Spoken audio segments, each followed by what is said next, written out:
क्योंकि चर्चा के बारे में कहा गया है कि काफी नहीं है साथ का रहना, भाव का रहना काफी है। लेकिन भाव जगेगा कैसे? जब हम तन और मन दोनों से गुरु की चर्चा में उपस्थित रहेंगे। पूनम दीदी, आपको बताना है कि चर्चा में भाव कैसे जगेगा। अभी हम बताए हैं शोभा दीदी, रूना दीदी, अभी हम बताए हैं कि चर्चा में भाव कैसे जगेगा। लेकिन हमको ऐसा लगता है कि किसी भी गुरु बहनाओं का ध्यान मेरी बातों पर नहीं था। अच्छा, पी लीजिए, वो भी जरूरी है। ठीक है, चलिए। साहेब हरिंद्रानंद ने शिव को गुरु बनाने का अनुपम विधा हम लोग को दिया।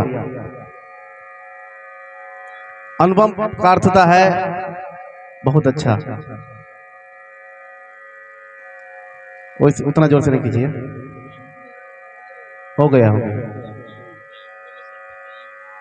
तो अब आप लोग हमें जवाब दीजिएगा। मीना गुरु बहन,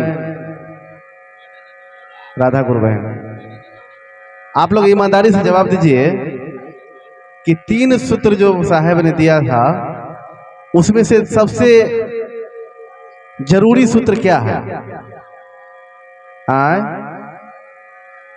सोच समझ के जवाब दीजिए दीदी।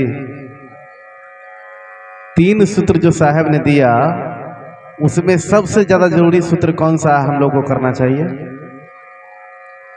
सोच के बोल रहे हैं।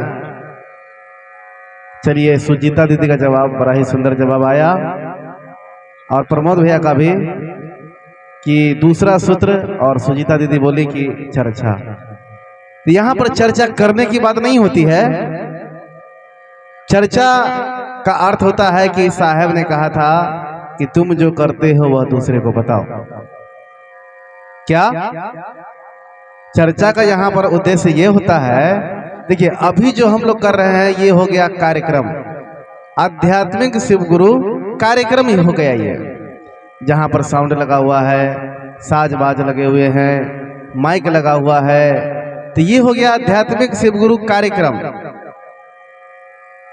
और हमको और आपको जो आदेशित सूत्र मिला है, जिसे हम लोग चर्चा कहते हैं, दूसरा सूत्र, वो है घरे घरे जाकर लोगों के बीच यह संवाद देना कि भैया और दीदी, क्या आपने शिव को गुरु नहीं बनाया है?